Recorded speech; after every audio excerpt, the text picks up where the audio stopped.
Good morning dear students. आज के इस वीडियो में हम लोग न्यूट्रिशन अर्थात पोषण के संबंध में अध्ययन करेंगे। जीवधारियों का शरीर एक खुला तंत्र है। शरीर की जैविक दशा बनाए रखने के लिए निरंतर बाहरी वातावरण से विभिन्न रूपों में रासायनिक ऊर्जा को लेना और शरीर से विभिन्न रूपों में ऊर्जा का ह्रास यह निरंतर बने रहना चाहिए, तभी शरीर की जैविक दशा बनी रह सकती है।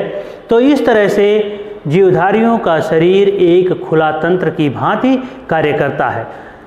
शरीर के वृद्धि, विकास, टूटे फूटे अंगों की मरम्मत, रिजनरेशन और शरीर की जैविक दशा बनाए रखने के लिए जो ऊर्जा की आवश्यकता होती है उसे हम प्रतिदिन विभिन्न रूपों में शरीर के बाहरी वातावरण से पोषक पदार्थ के रूप में प्राप्त करते हैं। शरीर के बाहरी वातावरण से जो हम पोषक पदार्थ प्राप्त करते हैं उसमें कार्बोहाइड्रेट, लिपिड्स या फैट्स कहिए, प्रोटीन्स, विटामिन्स, मिनरल्स और वाटर, यही 6 पोषक पदार्थ प्रतिदिन हम शरीर के बाहरी वातावरण से शरीर की जैविक दशा बनाए रखने के लिए करते हैं। कार्बोहाइड्रेट्स, लिपिड्स, प्रोटीन्स और विटामिन्स यह ऐसे पोषक पदार्थ होते हैं जिन्हें कार्बनिक पोषक पदार्थ की संज्ञा दी गई है। शेष जो मिनरल्स और वाटर होते हैं इन्हें अकार्बनिक पदार्थ कहा जाता है। इन कार्बनिक पदार्थों में कार्बोहाइड्रेट्स, लिपिड्स और प्रोटीन्स ऐसे कार्बनिक पदार्थ होते हैं जो शरीर के वृद्धि, विकास और कार्य करने के लिए ऊर्जा प्रदान करते हैं। यानी कार्बोहाइड्रेट्स, लिपिड्स और प्रोटीन्स ऊर्जा देने वाले कार्बनिक पदार्थ होते हैं। शेष जो विटामिन्स है जिसे कार्बनिक पोषक पदार्थ कहा जाता है, लेकिन विटामिन्स ऐसे कार्बनिक पोषक पदार्थ होते हैं जो ऊर्जा तो नहीं देते हैं लेकिन शरीर की समुचित वृद्धि और शरीर को निरोग बनाए रखने के लिए इनकी सूक्ष्म मात्रा में आवश्यकता होती है। विटामिन्स जैसा कि नाम ही है, यह 2 लैटिन वर्ड से बना है, वीटा और amines. Vita means life, life माने जीवन, और एमाइंस मीन्स इसेंशियल। विटामिन्स का अर्थ हुआ इसेंशियल फॉर लाइफ, जीवन के लिए आवश्यक। विटामिन्स वे सूक्ष्म कार्बनिक पोषक पदार्थ हैं जिन्हें शरीर को स्वस्थ रखने के लिए, शरीर की जैविक क्रियाओं को ठीक ढंग से संचालित होते रहने के लिए प्रतिदिन हमें भोजन से प्राप्त करते रहना पड़ता है। ये ऊर्जा देने वाले कार्बनिक पोषक पदार्थ नहीं हैं, लेकिन शरीर की समुचित वृद्धि और विकास के लिए इनकी सूक्ष्म मात्रा में आवश्यकता होती है। शरीर की वृद्धि, विकास, टूटे फूटे अंगों की मरम्मत और शरीर की जैविक क्रियाओं को चलाने के लिए जो ऊर्जा चाहिए, यह सभी क्रियाओं को चलाने के लिए प्रतिदिन हमें शरीर के बाहरी वातावरण से इन पोषक पदार्थों को प्राप्त करते रहना पड़ता है। और वे पोषक पदार्थ जो शरीर के वृद्धि, विकास, टूटे फूटे अंगों की मरम्मत के लिए ऊर्जा देते हैं उन्हें पोषक पदार्थ कहा जाता है। और पोषण एक जटिल प्रक्रिया है जिसमें शरीर के वृद्धि, विकास, टूटे फूटे अंगों की मरम्मत, यह सारी क्रियाएं इसी के अंतर्गत आती हैं। जीवधारियों के शरीर में पोषण विधि के आधार पर संसार में पाए जाने वाले समस्त जीवधारियों को हम दो भागों में विभाजित कर सकते हैं। यानी संसार में जितने भी जीवधारी पाए जाते हैं उन्हें पोषण विधि के आधार पर हम दो भागों में विभाजित कर सकते हैं। नंबर 1 स्वपोषी अर्थात ऑटोट्रॉफ्स, नंबर 2 परपोषी अर्थात हेटेरोट्रॉफ्स। स्वपोषी अर्थात ऑटोट्रॉफ्स वे जीवधारी होते हैं जो सूक्ष्म अकार्बनिक पदार्थों से वृहद कार्बनिक पोषक पदार्थों का निर्माण करते हैं। यह स्वपोषी को हम दो भागों में विभाजित कर सकते हैं। नंबर 1 कीमोसिंथेटिक अर्थात रसायन संश्लेषी, नंबर 2 फोटोसिंथेटिक अर्थात प्रकाश संश्लेषी। रसायन संश्लेषी वे जीवधारी होते हैं जो रासायनिक पदार्थों से अपने शरीर का पोषण करते हैं, जैसे सल्फर बैक्टीरिया। यह सल्फर से अपने शरीर का पोषण करता है अर्थात गंधक से अपने शरीर का पोषण करता है। शरीर की सारी जैविक क्रियाएं इसी रासायनिक पदार्थ से इसमें चलती हैं। दूसरे जो नाइट्राइट बैक्टीरिया होते हैं, यह वातावरण की स्वतंत्र नाइट्रोजन को नाइट्रोजन यौगिकों में परिवर्तित करके अपने शरीर का पोषण करते हैं, जैसे नाइट्रोसोमोनास और नाइट्रोबैक्टर। ऐसे सूक्ष्म जीवाणु होते हैं जिन्हें हम नाइट्राइट बैक्टीरिया कहते हैं। यह वातावरण की स्वतंत्र नाइट्रोजन को नाइट्रोजन यौगिकों में परिवर्तित करके अपने शरीर का पोषण करते हैं। इनके शरीर की सारी जैविक क्रियाओं को चलाने के लिए इसी नाइट्रोजन यौगिक से इनकी शरीर की सभी जैविक क्रियाएं संचालित होती हैं। यानी शरीर की सभी जैविक क्रियाओं को चलाने के लिए यह वातावरण की स्वतंत्र नाइट्रोजन को नाइट्रोजन यौगिक के रूप में परिवर्तित करके अपने शरीर का पोषण करते हैं। जैसे यहाँ मैं बात करूँ एक ऐसे जीवाणु की जो लेगुमिनोसी कुल के पौधों की जड़ों की गांठों में पाया जाता है, अर्थात राइजोबियम लेगुमिनोसेरम। राइजोबियम लेगुमिनोसेरम एक ऐसा जीवाणु है जो वातावरण की स्वतंत्र नाइट्रोजन को नाइट्रेट में परिवर्तित करता है और यह नाइट्रेट में परिवर्तित करके इस पौधे को देता है। इससे पौधे के शरीर का पोषण होता है। प्रकाश संश्लेषण क्रिया में बने हुए भोज्य पदार्थ को पौधा इस जीवाणु अर्थात राइजोबियम लेगुमिनोसेरम को देता है और साथ ही उस जीवाणु को रहने का स्थान भी मिल जाता है। इस तरह से राइजोबियम लेगुमिनोसेरम वातावरण की स्वतंत्र नाइट्रोजन को नाइट्रोजन यौगिक अर्थात नाइट्रेट के रूप में परिवर्तित करके उस पौधे को के शरीर को देता है, जिससे पौधे का पोषण होता है और पौधा प्रकाश संश्लेषण क्रिया में बने हुए पोषक पदार्थ को इस जीवाणु को प्रदान करता है, जिससे जीवाणु के शरीर का पोषण होता है। इस तरह से इन दोनों ही जीवधारियों यानी लेगुमिनोसी कुल के पौधों और राइजोबियम लेगुमिनोसेरम दोनों ही जीवों के शरीर का पोषण होता है। उनके टूटे फूटे अंगों की मरम्मत होती है, वृद्धि होती है, विकास होता है और जीवन की सारी जैविक क्रियाओं को चलाने के लिए ऊर्जा भी मिलती है। यदि इस प्रकार का संबंध जिसमें दोनों ही जीवधारी लाभान्वित हों उसे म्यूचुअलिज्म कहा जाता है। दो विभिन्न जातियों के जीवों के बीच इस प्रकार के संबंध को जिसमें दोनों ही जीवधारी लाभान्वित होते हैं उसे म्यूचुअलिज्म कहा जाता है और यह जीवधारी सिम्बियाटिक कहलाते हैं, सहजीवी कहलाते हैं। साथ साथ दोनों के शरीर का पोषण, वृद्धि और विकास और जीवन की क्रियाओं को चलाने के लिए ऊर्जा, ये सारी क्रियाएं दोनों की साथ साथ होती हैं। इसलिए इनके बीच जो संबंध होता है ऐसे संबंध को सिम्बियासिस अर्थात सहजीवन कहा जाता है। दूसरे जो ऑटोट्रॉफ्स होते हैं उन्हें हम प्रकाश संश्लेषी अर्थात फोटोसिंथेटिक कहते हैं।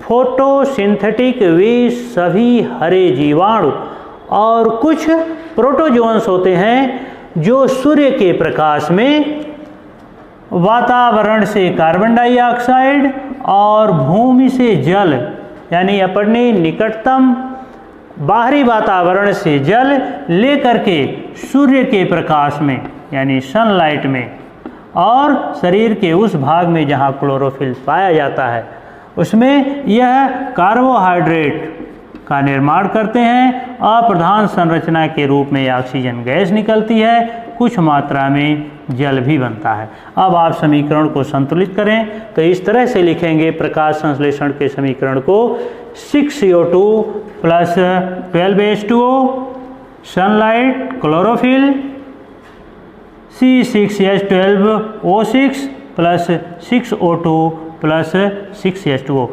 यह जो पानी बनता है इस क्रिया में जल बनता है, यह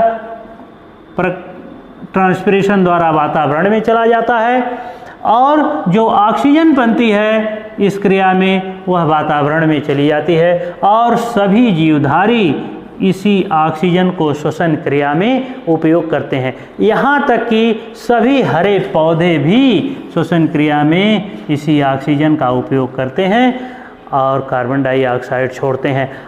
अर्थात हरे पौधे वातावरण को शुद्ध करते हैं और प्रकाश संश्लेषण क्रिया में ऑक्सीजन गैस निकालते हैं। यह ऑक्सीजन गैस प्राणवायु है जिसको सभी जीवधारी श्वसन क्रिया में प्रयोग करते हैं और यह हरे पौधे सौर ऊर्जा को रासायनिक ऊर्जा में परिवर्तित करके उसे कार्बोहाइड्रेट में बदलते हैं और यह कार्बोहाइड्रेट पौधों के शरीर में स्टार्च अर्थात मंड के रूप में संचित रहता है।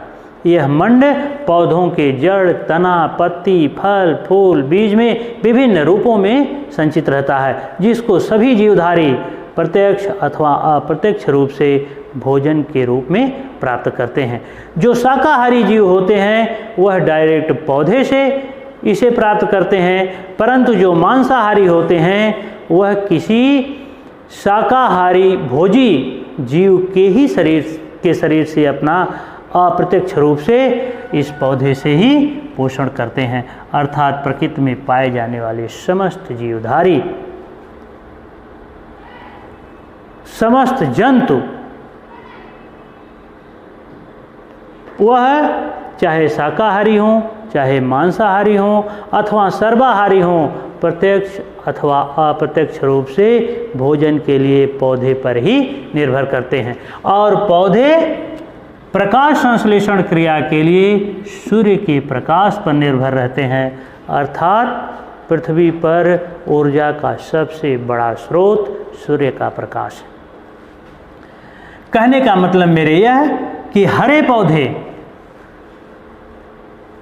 सूर्य के प्रकाश की सौर ऊर्जा का उपयोग करके इसे रासायनिक ऊर्जा में परिवर्तित करते हैं और यह रासायनिक ऊर्जा कार्बोहाइड्रेट, लिपिड, प्रोटीन्स के रूप में पौधे के शरीर के विभिन्न भागों में संचित रहती है जिसको सभी जीवधारी प्रत्यक्ष अथवा अप्रत्यक्ष रूप से भोजन के रूप में प्राप्त करते हैं।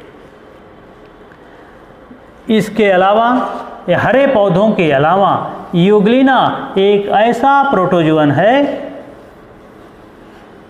जो होलोफाइटिक और होलोजोइक दोनों ही तरह का न्यूट्रिशन करता है। अर्थात सूर्य के प्रकाश में प्रकाश संश्लेषण क्रिया द्वारा इसमें भोज्य पदार्थ का निर्माण भी हो जाता है।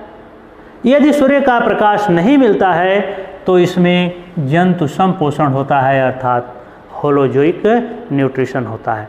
इसीलिए कुछ यूग्लिना को मानते हैं कि यह वनस्पति है क्योंकि इसमें प्रकाश संश्लेषण क्रिया के फलस्वरूप भोज्य पदार्थों का निर्माण होता है, परंतु कुछ वैज्ञानिक इसे जंतु मानते हैं। इसलिए युगलिना को जंतु और वनस्पति के बीच की कड़ी कहा जाता है। अर्थात युगलिना जंतु और वनस्पति के बीच की कड़ी है। इसमें दोनों ही प्रकार का न्यूट्रिशन होता है, अर्थात इसमें होलोजोइक अर्थात जंतु संपोषण और दूसरा होलोफाइटिक पादप संपोषण, यह दोनों ही प्रकार का इसमें पोषण होता है। अब आइए हम बात करते हैं जंतुओं में पोषण की विधियों के संबंध में। जंतुओं में पोषण की विधियों के संबंध में अध्ययन करने के लिए हमें दो चीज़ों को जानना बहुत आवश्यक हो जाता है कि कोई जंतु का स्वभाव कैसा है, यानी उसमें भोजन प्राप्त करने की विधि कैसी है, दूसरा भोजन का स्रोत किस प्रकार का है। तो जंतुओं में पोषण की विधियों को जानने के लिए भोजन के स्वभाव के बारे में जानकारी आवश्यक होती है। भोजन के स्वभाव के अनुसार प्रकृति में पाए जाने वाले समस्त जीवधारियों को हम दो प्रकार से विभाजित कर सकते हैं। नंबर एक, भोजन के स्रोत के आधार पर। नंबर दो, भोजन प्राप्त करने की विधि के आधार पर। सर्वप्रथम हम बात करते हैं भोजन स्रोत के आधार पर। भोजन स्रोत के आधार पर समस्त जीवधारियों को हम तीन भागों में विभाजित कर सकते हैं। नंबर एक, शाकाहारी अर्थात हर्बिवोरस। नंबर दो, मांसाहारी अर्थात कार्निवोरस। नंबर तीन, सर्वाहारी अर्थात आम्निवोरस। शाकाहारी अर्थात हर्बिवोरस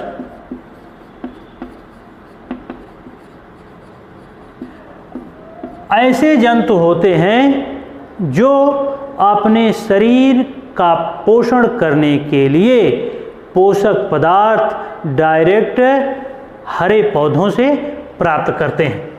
यानी ऐसे जंतु जो अपने शरीर का पोषण करने के लिए डायरेक्ट पौधों से ही भोज्य पदार्थ अर्थात पोषक पदार्थ प्राप्त करते हैं, वे सभी शाकाहारी कहलाते हैं। जैसे खरगोश,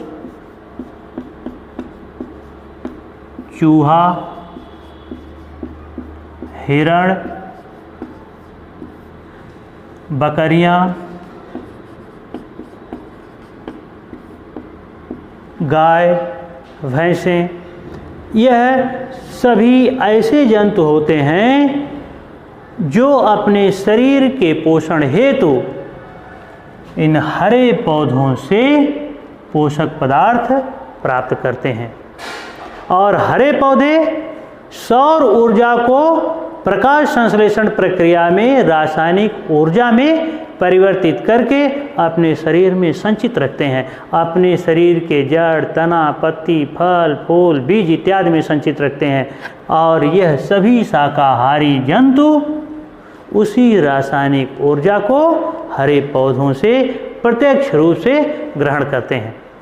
दूसरी बात हम यह करते हैं कि ऐसे जीवधारी जो अपने शरीर का पोषण करने के लिए पौधे से प्रत्यक्ष रूप से नहीं, किसी दूसरे जीव के शरीर पर से भोजन ग्रहण करते हैं, यानी ऐसे जीव जो दूसरे जीवधारियों के शरीर से अपना पोषण करते हैं अर्थात उनकी मांस को खाते हैं, वे सभी जीवधारी मांसाहारी अर्थात कार्निवोरस कहलाते हैं। जैसे शेर, चीता, कुत्ता, बिल्ली, यह सभी मांसाहारी जंतु होते हैं। मांसाहारियों की कुछ विशेषताएं भी होती हैं, उनके शरीर की बनावट भी ऐसी होती है। जैसे मैं थोड़ा सा बात करूं इन मांसाहारी जंतुओं के बारे में, जैसे शेर, चीता, कुत्ता और बिल्ली के बारे में बात करूं, यह मांसाहारी जंतु होते हैं जो अपने शरीर का पोषण दूसरे जीवधारियों के मांस से करते हैं, यानी अपने पोषक पदार्थ दूसरे जीवधारियों के मांस से ग्रहण करते हैं। इनके शरीर की बनावट कुछ इस प्रकार से होती है जो शाकाहारियों से भिन्न होती है। जैसे जो मांसाहारी जंतु होते हैं उनमें कैनाइन दांत, यानी उसमें कैनाइन दांत बहुत ही शार्प और मजबूत होते हैं। आप देखे होंगे शेर, चीता, कुत्ता और बिल्ली को पानी पीते हुए आप देखे होंगे, यह पानी जीभ से चाटते हैं। परंतु जो शाकाहारी जीव होते हैं, गाय, भैंस, बकरियों, हिरण को पानी पीते हुए देखते होंगे तो यह पानी घूंट से पीते हैं, खींचते हैं। परंतु जो मांसाहारी होते हैं वह जीभ से पानी चाटते हैं। मांसाहारी जंतुओं की इंटेस्टाइन शाकाहारी जंतुओं की इंटेस्टाइन की अपेक्षा छोटी होती है। मांसाहारी जंतु का स्वभाव कुछ उग्र होता है शाकाहारियों की अपेक्षा। तो यह कुछ विशेषताएं हैं मांसाहारी जंतुओं की कि उनके शरीर में जो मुख में कैनाइन दांत होते हैं यह काफ़ी मजबूत और शार्प होते हैं, नुकीले होते हैं। अन्य दांतों की अपेक्षा कुछ बड़े भी होते हैं और उनकी आंत शाकाहारी जंतुओं की अपेक्षा कुछ छोटी होती है। तीसरे इस प्रकार के जंतु होते हैं जो अपने शरीर का पोषण पौधों और दूसरे जंतुओं दोनों से करते हैं। ऐसे जीवधारी, ऐसे जंतु सर्वाहारी कहलाते हैं, आमनियोरस कहलाते हैं। जैसे मनुष्य एक सर्वाहारी जंतु है। यह पेड़ पौधों से भी अपने शरीर का पोषण करता है। पेड़ पौधों के जड़, तना, पत्ती, फल, फूल, बीज इत्यादि भागों को भी खाता है और दूसरे जीवधारियों के मांस को भी यह खाता है, अर्थात यह सर्वाहारी जंतु है। इसीलिए इसकी विशेषताएं शाकाहारी जंतुओं और मांसाहारी जंतुओं दोनों की मिक्स होती हैं।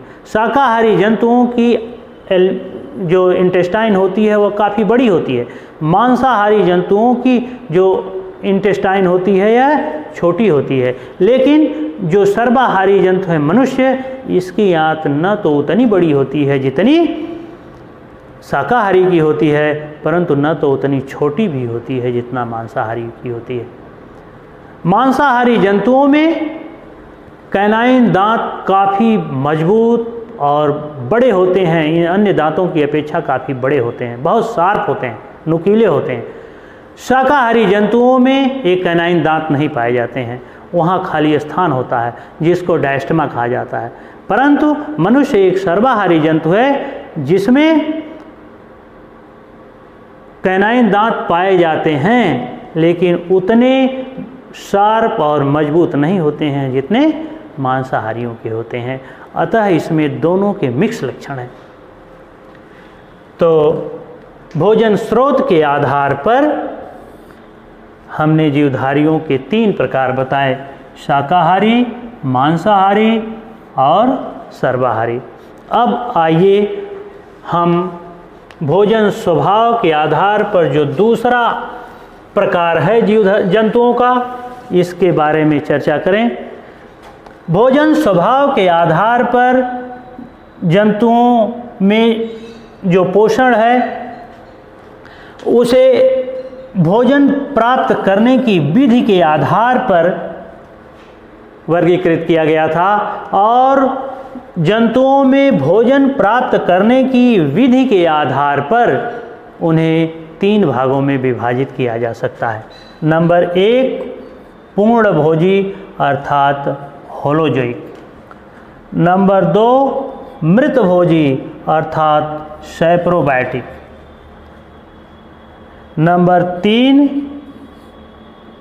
परजीवी अर्थात पैरासाइटिक। सर्वप्रथम हम बात करते हैं होलोजोइक न्यूट्रिशन की। पूर्णभोजी ऐसे जीवधारी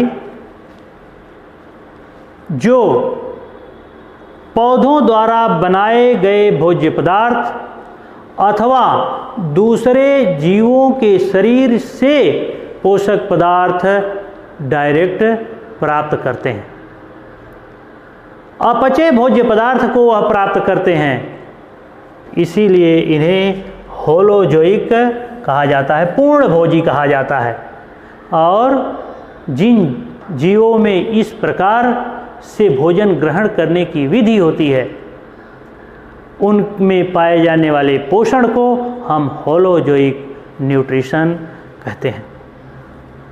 होलोजोइक जीव 2 तरह के होते हैं, इंसेक्टिवोरस अर्थात कीटाहारी।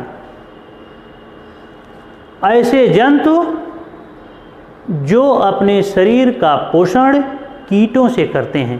कीट संघ आर्थ्रोपोडा के वर्ग इंसेक्टा के जंतु होते हैं।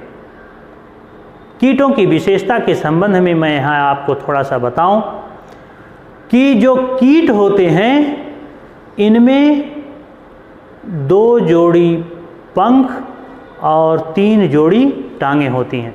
संघ आर्थ्रोपोडा के लक्षण तो पाए ही जाते हैं, जैसे शरीर खंडयुक्त होता है, संयुक्त उपांग पाए जाते हैं, संयुक्त नेत्र पाए जाते हैं, रुधिर का रंग हल्का पीला अथवा सफ़ेद होता है, क्योंकि इनके रुधिर में हीमोग्लोबिन नहीं हीमोसाइनिन नामक रंगा पदार्थ पाया जाता है, और हीमोसाइनिन का केंद्रीय भाग कापर बनाता है।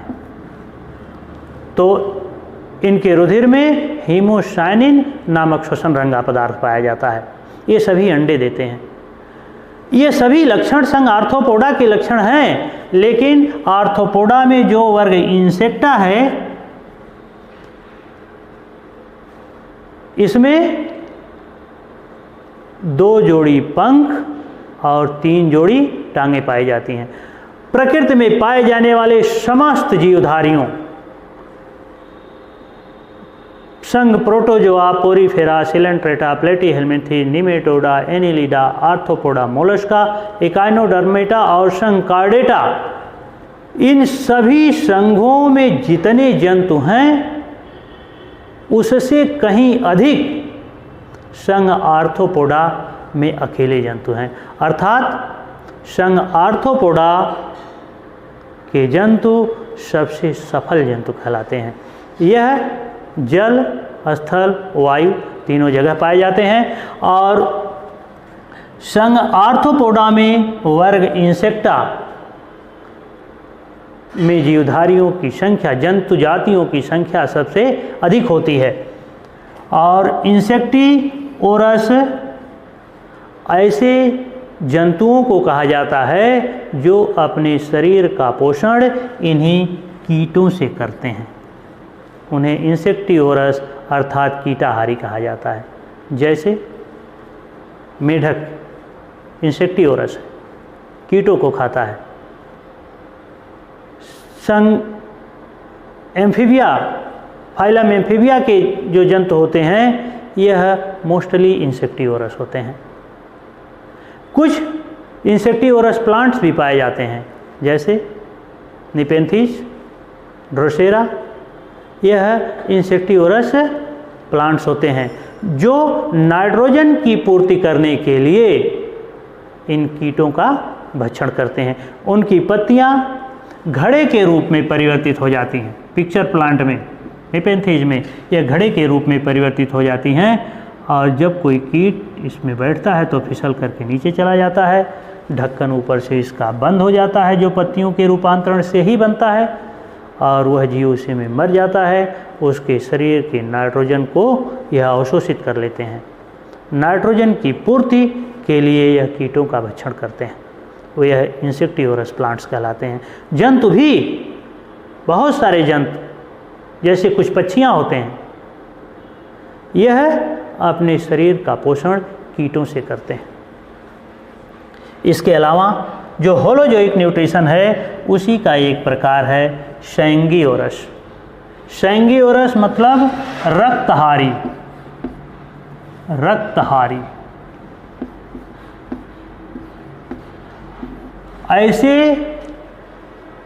जंतु जो दूसरे जीवधारियों के रक्त से अपने शरीर का पोषण करते हैं उन्हें सैंगियोरस अर्थात रक्तहारी या रक्त प्रचूषी कहा जाता है। जैसे खटमल, जोंक, जू, पशुओं में लगने वाली किलनियाँ, यह सभी सैंगियोरस होते हैं।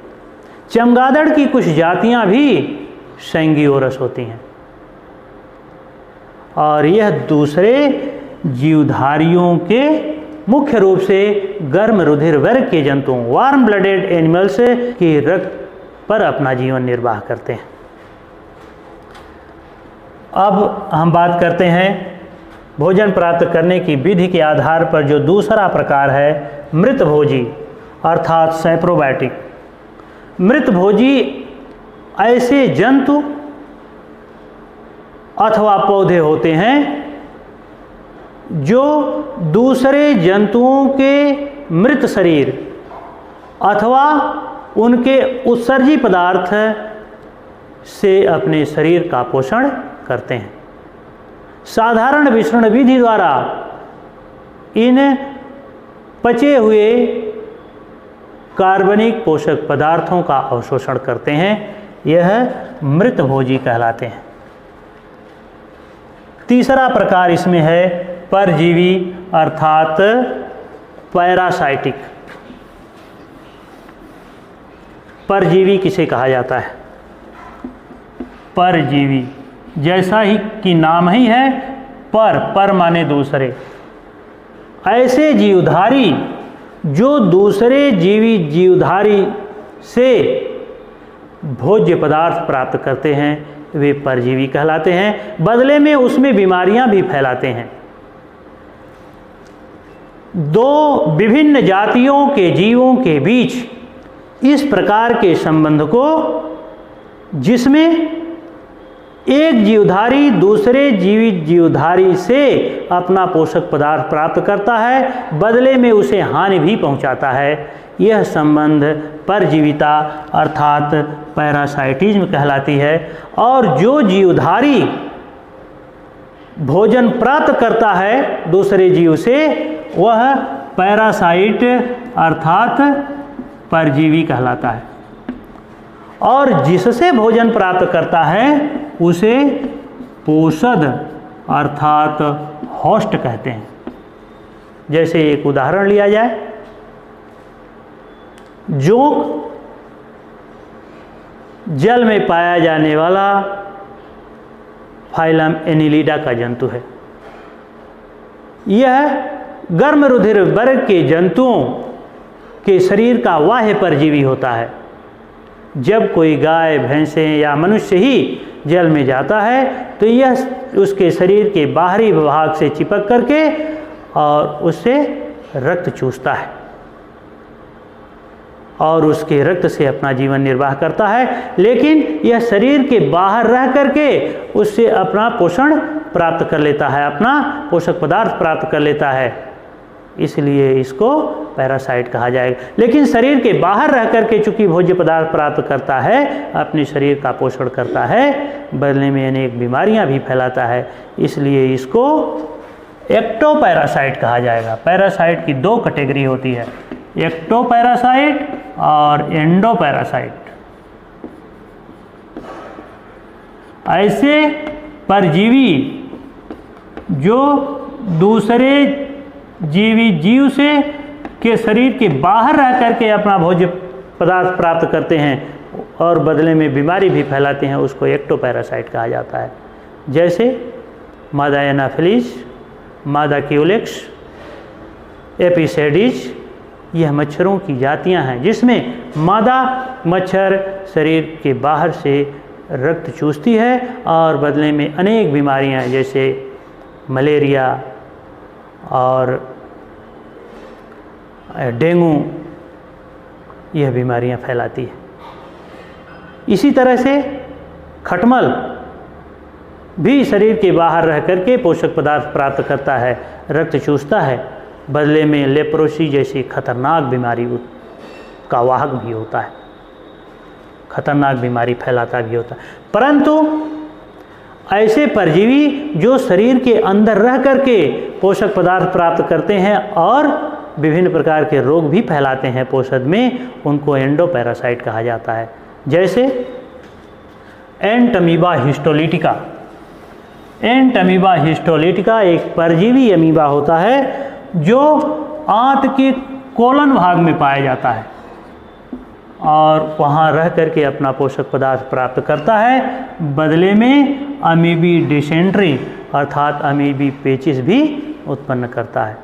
इसी तरह से विभिन्न प्रकार के जीवाणु जो शरीर में रह करके अनेक बीमारियां फैलाते हैं, जैसे माइकोबैक्टीरियम ट्यूबरकुलोसिस से नामक जीवाणु से ट्यूबरकुलोसिस अर्थात टीबी होती है, क्षय रोग होता है। क्लास्ट्रीडियम टिटेनी से टेटनस जैसी खतरनाक बीमारी होती है। माइकोबैक्टीरियम ट्यूबरकुलोसिस से हमने बताया कि टीबी होती है। यह एक बहुत खतरनाक बीमारी है, फेफड़े की बीमारी है, लेकिन यह जीवाणु मनुष्य के शरीर में रह करके पोषक पदार्थ भी प्राप्त करता है और रोग भी फैलाता है। तो पैरासाइट ऐसे जीवधारियों को कहा जाता है जो दूसरे जीवधारियों, जीवी जीवधारियों के शरीर से पोषक पदार्थ प्राप्त करते हैं और बदले में रोग भी फैलाते हैं। पैरासाइटिज्म के लिए दो विशेषताएं होनी आवश्यक हैं, दो शर्तें होनी आवश्यक हैं। नंबर एक कि दोनों दो विभिन्न जातियों के होने चाहिए। नंबर दो कि वह जीवी जीव होने चाहिए और पोषक पदार्थ प्राप्त करें तथा उनमें रोग भी उत्पन्न करें। यदि इस प्रकार के संबंध हैं तो उसको पैरासाइटिज्म अर्थात परजीविता कहा जाता है। और जीव जो पोषण प्राप्त करता है दूसरे जीवधारी से उसे परजीवी कहा जाता है, जिससे पोषण प्राप्त करता है उसे होस्ट अर्थात पोषक कहा जाता है। इस प्रकार से अगर उदाहरण लें मच्छर का, तो मादा एनाफिलीज एक परजीवी है और मनुष्य उसका पोषक है। अब यदि आप मेरा YouTube चैनल देख रहे हों तो please subscribe my YouTube channel for more informational videos. Thank you.